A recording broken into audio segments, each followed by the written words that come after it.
Mesdames et messieurs, bonsoir et bienvenue dans cette nouvelle édition de votre programme direct. Et les dernières actualités traversées en Égypte pendant cette période.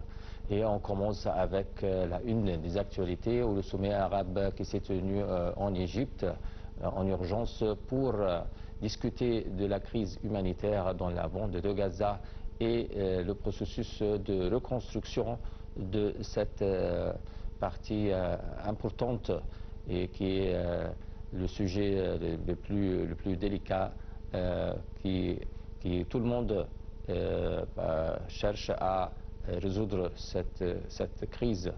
Et toujours l'Égypte essaye à faire tout le possible pour trouver une solution et avec ses frères arabes et la communauté internationale pour alléger les souffrances du peuple palestinien.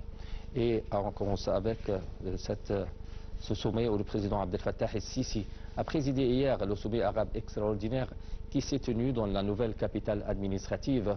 Lors de son discours, le chef de l'État a déclaré que la participation des dirigeants arabes à ce sommet extraordinaire au milieu d'une crise régionale très complexe et en réponse à l'appel de la Palestine confirme leur engagement indéfectible en faveur des questions légitimes de la nation. Plus de détails dans ce commentaire.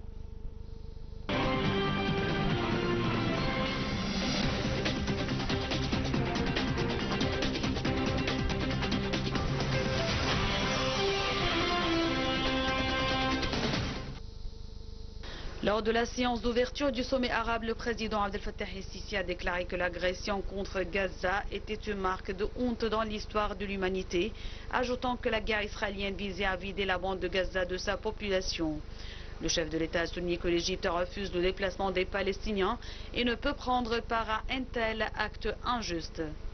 Dans ce contexte, le président el-Sisi a tenu à saluer la détermination et le courage du peuple palestinien. Il a appelé à l'adoption du plan égyptien de reconstruction de Gaza, affirmant qu'il doit aller de pair avec un autre plan visant à relancer la paix sur la base de la solution des deux États.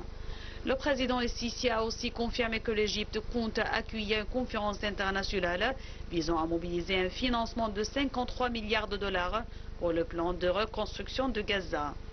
Il a aussi appelé à l'arrêt des agressions israéliennes en Cisjordanie. D'autre part, le président el-Sisi a déclaré que l'Égypte, soucieuse de la sécurité et de la stabilité régionale, s'était forcée dès le premier jour de la guerre contre Gaza à rechercher un cessez-le-feu en coopération avec ses frères du Qatar et ses amis aux États-Unis.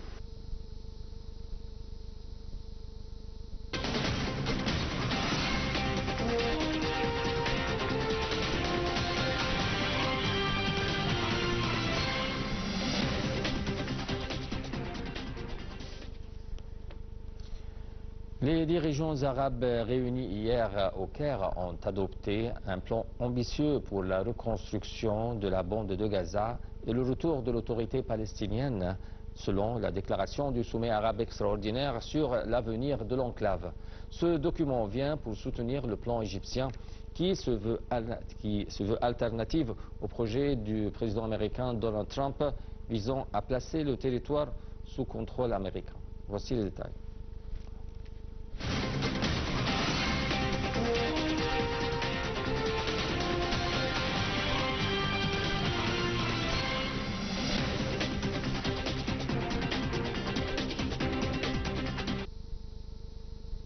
Le plan égyptien prévoit la mobilisation de la communauté internationale et des institutions financières afin de garantir une aide économique et humanitaire à Gaza.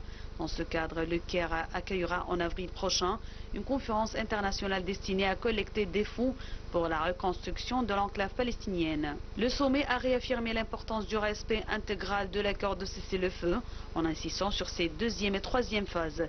Celle-ci prévoit notamment un retrait total des forces israéliennes de Gaza, la cessation des hostilités, en particulier dans le corridor de Philadelphie, ainsi que l'acheminement sans entrave de l'aide humanitaire incluant des fournitures médicales. Les dirigeants arabes ont également souligné la nécessité d'une coopération étroite avec les grandes puissances internationales, dont l'ONU et les États-Unis, afin de parvenir à une paix durable au Moyen-Orient. Le communiqué final du sommet a fermement dénoncé les politiques israéliennes visant à modifier la démographie de Gaza, qualifiant ces pratiques de violation du droit international et de crimes contre l'humanité. Il a notamment condamné l'utilisation de la famine comme arme de guerre et l'obstruction et l'acheminement de l'aide humanitaire. Les dirigeants ont mis en garde contre toute tentative d'expulsion forcée des Palestiniens ou d'annexion de territoire, avertissant que de telles actions ne feraient qu'alimenter l'instabilité et prolonger le conflit. En outre, le sommet a condamné l'agression israélienne en Cisjordanie occupée, ainsi que les violations des lieux saints, en particulier à Jérusalem. Le communiqué prévoit qu'un comité de technocrates palestiniens administrera temporairement la bande de Gaza dans l'attente du retour effectif de l'autorité palestinienne. Par ailleurs, les dirigeants arabes ont salué les réformes institutionnelles palestiniennes et appelé à l'organisation d'élections législatives et présidentielles dès que les conditions le permettront. Les participants au sommet ont exhorté le Conseil de sécurité de l'ONU à déployer des forces de maintien de la paix en Cisjordanie à Gaza, afin d'assurer la sécurité entre Palestiniens et Israéliens. Cette initiative s'inscrit dans une perspective plus large de création d'un État palestinien souverain. Enfin, le sommet a réaffirmé la nécessité d'appliquer pleinement la résolution 1701 du Conseil de sécurité de l'ONU et a condamné les violations israéliennes au Liban et en Syrie, exigeant un retrait total des territoires occupés. Il a également insisté sur le droit de la Syrie à recouvrer le plateau du Golan, conformément à l'accord de désengagement de 1974.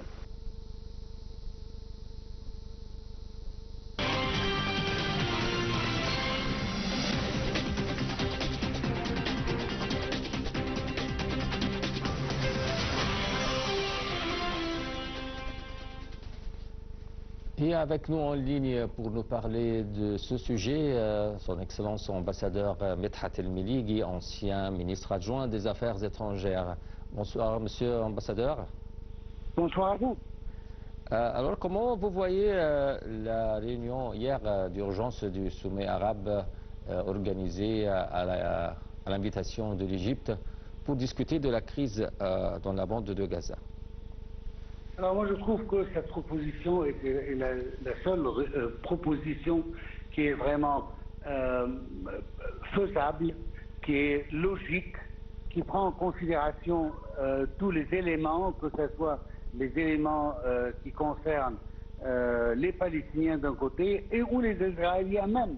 Je pense qu'on a bien parlé que Hamas va céder le pouvoir à une administration intérimaire, jusqu'une autorité palestinienne réformée prenne le contrôle et permette aux citoyens palestiniens de vivre normalement comme tous les autres citoyens du monde. Oui. Mais je trouve que le plan égyptien adopté par ce sommet arabe représente une vue unique de tous les pays arabes en ce qui concerne le lendemain des agressions israéliennes et des massacres israéliens contre le peuple palestinien, et comment est-ce qu'on peut avancer sur le plan de paix.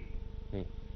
Alors hier, le président Fattah el-Sisi, dans son discours, a dit que cette guerre féroce dans la bande de Gaza visait à détruire des aspects et des moyens de vie et chercher par la force des armes à vider la bande de ses habitants, comme si elle donnait au peuple de Gaza le choix entre un certain anéantissement ou un déplacement forcé. Comment vous lisez le discours du président à ce sujet? Alors exactement, le plan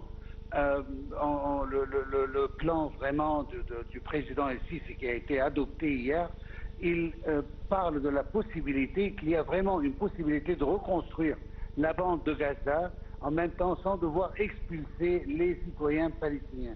Et je pense que cela, d'une manière indirecte, rejette encore une fois le plan du président Trump qui, malheureusement, les premières réactions de l'administration américaine jusqu'à maintenant, celle qu'on vient de recevoir il y a quelques heures, c'est le rejet du plan arabe. Mais comme vous le savez, c'est toujours comme ça dans les négociations et les pourparlers politiques, on commence par refuser, par totalement rejeter les idées de l'autre part, et puis on commence à négocier, et c'est là que viendra le rôle de la diplomatie pour pouvoir convaincre encore une fois les États-Unis et d'après Israël que c'est le seul plan qui est vraiment logique et qui peut être vraiment exécuté. Oui. La question de déplacer 2 millions de Palestiniens en dehors des territoires occupés pour les mettre ailleurs, que ce soit dans d'autres pays arabes ou même à l'étranger totalement. On a parlé même à un certain moment jusqu'à l'Indonésie.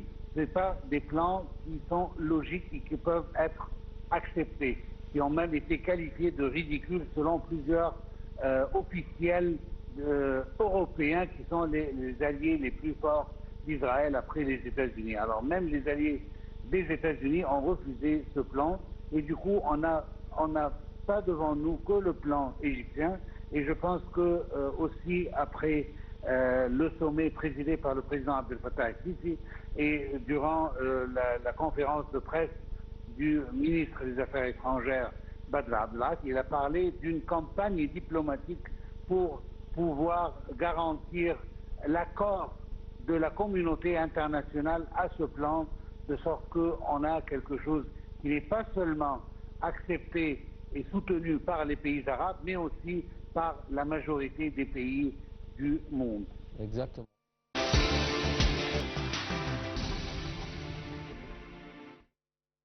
Exactement. C'est ça. Alors, c'est une sorte de négociation. Alors que les États-Unis, comme vous avez dit, on a entendu qu'ils ont rejeté le plan arabe adopté par l'Égypte et les pays arabes pour la reconstruction de la bande de Gaza. Et je crois aussi que c'est la même position d'Israël. Et la position israélienne et américaine, toujours, on voit que c'est les mêmes. Ça va toujours en parallèle, les deux positions, oui. Malgré qu'on pense que le président Trump, comme l'a qualifié la déclaration finale du sommet arabe, homme qui cherche à trouver la paix, et c'est pour ça que les présidents et chefs d'État et rois arabes ont demandé à Trump d'intervenir pour pouvoir appliquer ce plan qui peut donner la sécurité à Israël et en même temps donner la sécurité aux Palestiniens en leur donnant leur terre. Il y a un seul point qui est très important que le président Sisi a précisé hier, et je trouve que c'est le plus important, c'est qu'on ne peut jamais avoir une paix sans avoir un État palestinien libre. Sans cela, tant qu'il y a une occupation, il n'y aura jamais de la paix dans cette région. Et le plan égyptien adopté par les pays arabes s'adresse exactement à ce point, de sorte qu'on peut finalement, au Moyen-Orient, trouver la paix qu'on cherche depuis des décennies. Exactement, c'est la solution à deux États que c'est toujours été sur la table, et l'Israël maintenant refuse ou rejette, disent que c'est fini, il parlait que c'est fini cette histoire de deux États, et il parlait d'un futur qu'il n'y aura pas d'un État palestinien indépendant.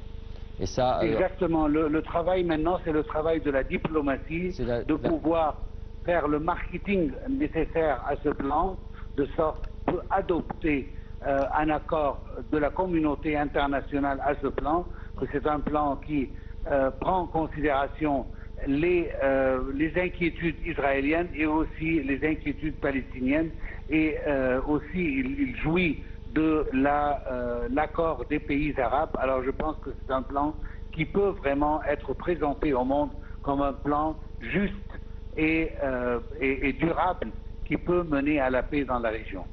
Alors, Ton Excellence ambassadeur Medhat El-Meliki, comment vous pensez que ça peut avoir combien de temps de négociations pour arriver à une solution juste en faveur du peuple palestinien? Je pense que la question, au moins, la possibilité de commencer à essayer d'examiner le texte. Oui. Cela ne va pas durer plus de quelques jours, mais quand même, les négociations qui sont menées, qui doivent être menées par les États-Unis prendront un moment plus grand pour satisfaire les insécurités israéliennes. Oui. N'oublions pas qu'Israël refuse totalement une autorité palestinienne, que ce soit des technocrates ou autres, de régner à la bande de Gaza. Et d'autre côté, je trouve qu'on ne peut pas demander à une entité internationale ou même régionale de prendre la direction de la bande de Gaza. Parce qu'à la fin du compte, c'est un territoire palestinien occupé selon tous les textes du droit international et selon les Nations Unies, et que seuls les Palestiniens ont le droit de choisir qui va prendre en pouvoir. Cela dit, même Hamas a accepté de prendre un coin de côté en attendant qu'on va toujours arriver à la décision finale, celle qui a été prononcée hier par le président Abdel Fattah el-Sisi, d'aboutir à un État palestinien indépendant sur le territoire du 4 juin 1967, avec Est-Jérusalem comme capitale. Sans cela, alors on est en train de tourner en cercle, on ne va jamais aboutir à un résultat définitif et établir la paix finalement au Moyen-Orient. Alors, c'est toujours, nous sommes toujours ravis de vous avoir avec nous, Monsieur l'ambassadeur Medhat El-Melighi, pour votre intervention. Merci bien et on continue avec notre reportage de la Ligue arabe, qui est la plus ancienne organisation régionale au monde. Fondée le 22 mars 1945 au Caire, elle regroupe leurs pays arabes avec leur objectif de renforcer la coopération politique, économique, culturelle et sociale entre ses membres. Un commentaire.